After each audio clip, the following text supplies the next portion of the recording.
Quiero darle la palabra a Sara para que nos explique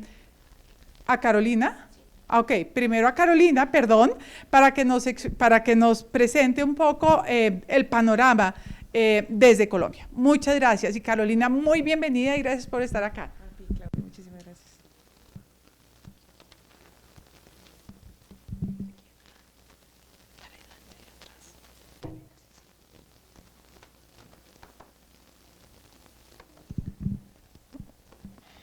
Hola, muy buenos días para todos. Es un gusto estar con ustedes aquí el día de hoy, además me alegra muchísimo ver la sala tan concurrida. La idea de esta charla, que digamos es una charla introductoria, es poderles contar un poco sobre el rol del financiamiento en la agenda del cambio climático en Colombia. Quiero pasar brevemente por unos temas, sobre todo al inicio, unos temas de contexto, reconociendo un poco que tal vez los desastres que ocurren en Colombia, no sé si ustedes recientemente se dieron cuenta de, tal vez el fin de semana pasado, del cierre en la vía de la autopista Medellín-Bogotá, o digamos todo lo que ocurrió con el kilómetro 58, la vía al llano. Incluso si uno hace un poco más de memoria, la misma avenida Torrencial en Colombia, al final comenzamos a encontrar ahí como unos puntos, unos comunes denominadores. Y no me refiero necesariamente al tema de clima, sino que todos los desastres que ocurren en Colombia, al final uno se da cuenta pues que son unos resultados de una construcción de un escenario de riesgo que en algún momento se construyó en el pasado. El punto es que, no sé, en Colombia en los últimos 20 años tal vez han ocurrido alrededor de unos 35.000 eventos de desastres. Ustedes los tienen ahí en el gráfico. Resulta que el 88% de esos eventos están asociados a fenómenos hidrometeorológicos y climáticos. Ustedes también pueden ver un pico ahí en el gráfico con un aumento del número de esos registros y uno comienza a pensar pues un poco a qué se debe. La razón más obvia es que efectivamente después del 2012 y con digamos, la creación de la Unidad Nacional para la Gestión del Riesgo de Desastres, pues aumentó muchísimo la calidad de los datos y la recopilación de la información.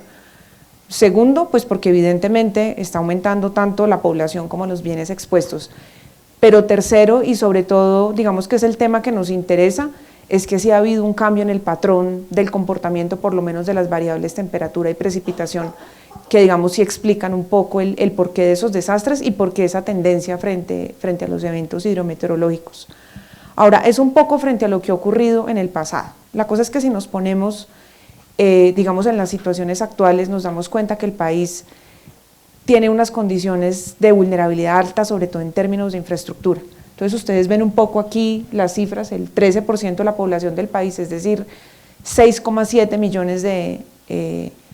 personas en el país están expuestas y vulnerables a eventos hidrometeorológicos, en particular deslizamientos, avenidas torrenciales, inundaciones lentas. El 39% de la red primaria del país, de la red vial primaria del país, también tiene condiciones críticas de vulnerabilidad. 47 municipios en zonas costeras, digamos, están teniendo problemas por erosión costera. 70% de nuestra generación eléctrica, pues que se basa en hidroeléctrica, digamos que también se hace bastante sensible a estos temas climáticos, y 7 de nuestras 9 zonas portuarias pues también presentan vulnerabilidad a esos eventos hidrometeorológicos. Digamos que todos estos retos hacen un poco que el país pues también tenga que comenzar a pensar cuáles son los compromisos y las tareas que debe hacer en materia de cambio climático. Aquí aparecen un poco los compromisos de Colombia, sobre todo en términos de reducción de sus emisiones, es decir, al 2030 deberíamos reducir al menos un 20% de esos gases de efecto invernadero frente a nuestro escenario línea base, es decir, frente a la línea azul, y deberíamos alcanzar un 30%, que en realidad es mucho, pues digamos un poco más ambicioso y debería ser a eso lo que le apuntamos, si podemos contar con cooperación internacional. Ahora, eso en términos de mitigación. En términos de adaptación tenemos una serie de acciones, algunas de las cuales digamos ya han avanzado, otras que todavía están en ejercicio de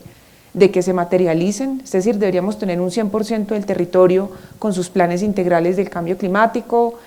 aumentar las áreas protegidas, los páramos delimitados y digamos también protegidos, las mesas aeroclimáticas funcionando, los gremios digamos comprometidos con sus acciones sectoriales de cambio climático, el Sistema Nacional de Indicadores, digamos una serie de acciones que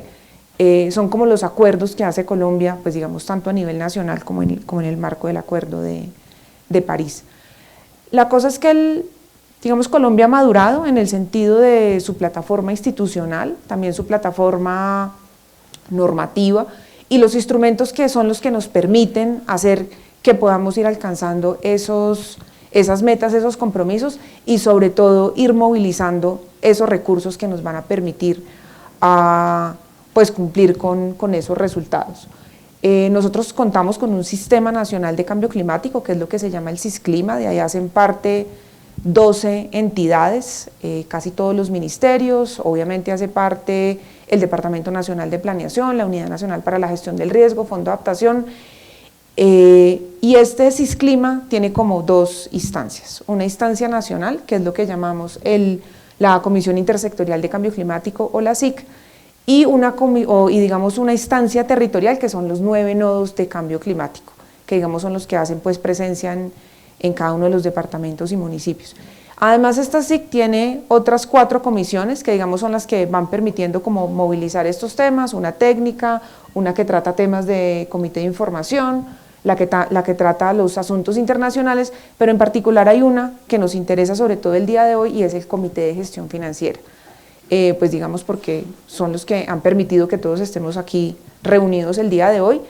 De este comité hacen parte 15 miembros públicos y privados y son como toda esta instancia que genera los lineamientos y las orientaciones para que nosotros podamos ir avanzando en eso que llamamos movilización financiera.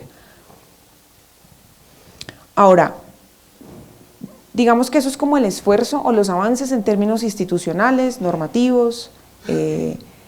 digamos de toda esa plataforma, pero por otra parte uno necesita también recursos pues para poder apalancar esas inversiones. Lo primero que hay que tener en cuenta es que Colombia desde hace ya algunos años cuenta con un sistema que permite rastrear esas inversiones. Podemos hacer un rastreo desde lo que viene desde el nivel público nacional, privado nacional y también público internacional, que más o menos son las cifras que ustedes pueden ver ahí en la presentación, es decir, en promedio al año, en Colombia se están movilizando 1.26 billones de pesos en temas de cambio climático, tanto mitigación como adaptación, que en realidad no es una cifra muy alta si uno lo compara con otro tipo de inversiones que se hacen en el país. Generalmente, digamos, el principal esfuerzo de inversión viene desde la nación, sin desconocer que el nivel subnacional pues también está haciendo un esfuerzo importante, pero sobre todo desde el nivel municipal. Digamos que ahí el nivel departamental está un poco rezagado frente a ese esfuerzo de inversión. La cosa es, nosotros hacemos un rastreo de las inversiones, sabemos cuánto se está movilizando, pero entonces un poco a lo que uno necesita saber es, ok, yo tengo que cumplir con unas metas, en este caso unas metas de mitigación. Lo que hago es costear cuánto me valdría cumplir esas acciones de mitigación si es que quiero alcanzar mi meta de reducción del 20% al año 2030. Y entonces uno lo que hace es, ¿cómo hacemos para calcular esas brechas de las inversiones? Entonces, por un lado sabemos que en promedio al año en temas de mitigación tenemos un poco más de $500 millones de pesos. Nuestras necesidades nos están diciendo, mire, usted para alcanzar eso al año necesitaría en promedio 1.2, eso significa que nosotros tenemos una brecha de inversión en mitigación que es más del 50% de lo requerido, que digamos eso es como uno de los principales retos e intereses de este tipo de foros o de reuniones que nos acompañan el día de hoy. En términos de adaptación la tarea está mucho más compleja. Uno, porque nosotros sabemos cuánto dinero se está invirtiendo, es decir, el valor es un poco más alto de lo que se invierte al año en mitigación, 654.000 millones de pesos en promedio año, pero resulta que nosotros en este momento no podemos calcular cuánto son la inversión requerida, entonces por tanto tampoco sabemos cuánto es la brecha. No es una tarea difícil, digamos, en el sentido de que en este momento tenemos mucho más claro cómo se debería calcular esas necesidades y es uno de los compromisos importantes que tiene Colombia, por lo menos para el 2022, de poder saber específicamente en términos de adaptación cómo se va a hacer ese costeo y pues sobre todo poder arrojar una cifra, digamos más o menos pues real y racional de lo que necesita el país en términos de adaptación al cambio climático. Por otra parte, nosotros deberíamos considerar un elemento clave y es que a medida que pasan los años y digamos va madurando la política pública y también van saliendo otros instrumentos importantes tanto en el nivel nacional como internacional, es clave como alinear esas prioridades, alinear esfuerzos. Y por eso es que siempre utilizamos como referente nuestro Plan Nacional de Desarrollo, Pacto por Colombia, Pacto por la Equidad, pues porque finalmente ahí es donde están planteadas o plasmadas esas prioridades del país, digamos también con miras o armonizadas a otros requerimientos superiores, es decir, cómo nos alineamos con los ODS, cómo nos alineamos con OCDE, cómo nos alineamos con el mismo Acuerdo de París. Para los que no conocen, el Plan Nacional de Desarrollo fue un ejercicio que se hizo de manera altamente participativa, se involucraron más de 7.000 actores, tanto del nivel nacional como del nivel subnacional. El 92% de los indicadores del Plan Nacional de Desarrollo están alineados con los objetivos de desarrollo sostenible y un poco lo que arrojó ese documento es como unos pactos principales, que son esos que llamamos legalidad, emprendimiento y equidad, y aparecen una serie de herramientas que digamos uno las ve en la narrativa del documento y es que apunta a una política social moderna, pretende una mejora regulatoria, una gestión pública más efectiva, pero sobre todo hay unos elementos que a nosotros nos interesan mucho y es conexión de territorios, gobiernos y poblaciones, porque digamos que es ahí como donde está más inmerso ese componente de cambio climático. Aparecen otros pactos que son los pactos transversales, que digamos se les entiende como aquellos que permiten hacer operativo cada uno de esos elementos que aparecen contenidos en las bases del plan. Esos pactos transversales, que son estos que ustedes ven aquí,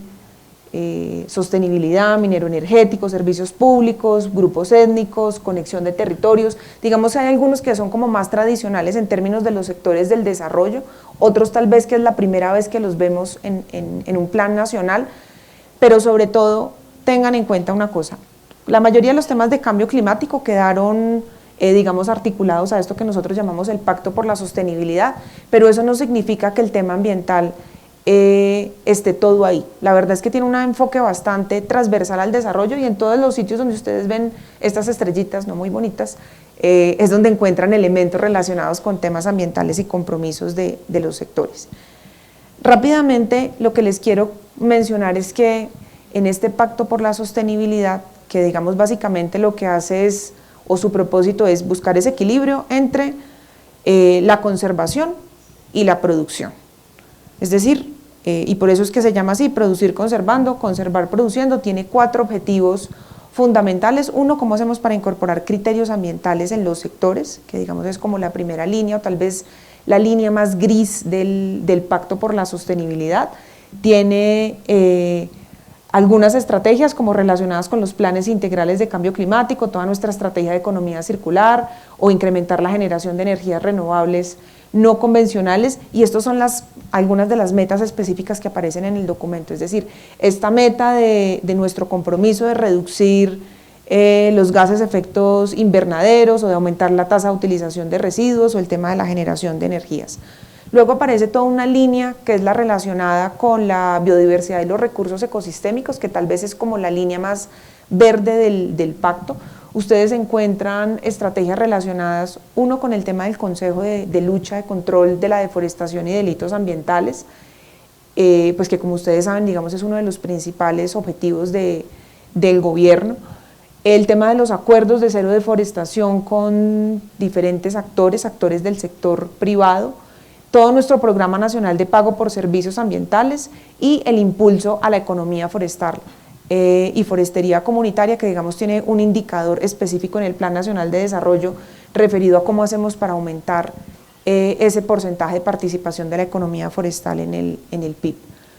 Luego aparece toda una línea relacionada con la reducción de las condiciones de riesgo y aumentar la resiliencia en el país, que digamos es el que cobija en términos de conocimiento, reducción del riesgo, todos los instrumentos de protección financiera ante desastres y obviamente lo que tiene que ver con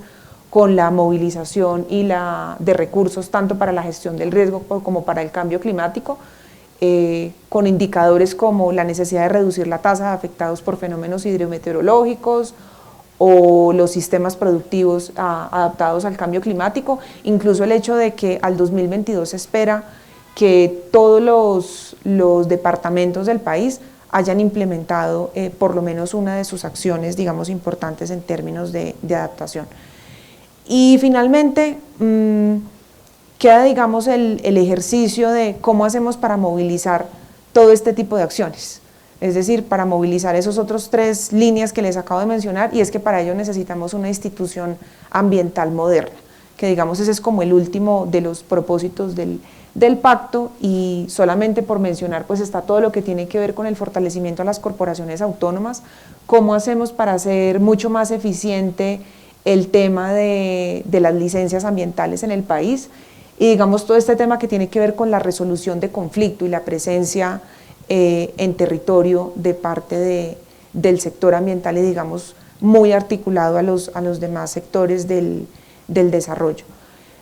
Un poco el propósito entonces el día de hoy es que, y sabemos que la discusión va a ser muy interesante en cuáles son los mecanismos que se tienen para movilizar el financiamiento climático en Colombia. Sabemos que hay unos, digamos, mecanismos más convencionales, sabemos que hay otros más innovadores como esto que llamamos el Blended Finance, pero sobre todo tener en cuenta que esto es una oportunidad para hacer un match entre esas propuestas, esos proyectos que ustedes, digamos, tienen con esas prioridades que tiene el país, pues porque finalmente eso es lo que nos va a permitir a nosotros pues alcanzar los propósitos que estamos pretendiendo en el marco pues, del Plan Nacional de Desarrollo y sobre todo en los propósitos que tenemos al 2030. Eso era todo, por lo menos por ahora. Ustedes muchísimas gracias. Carolina, muchísimas gracias.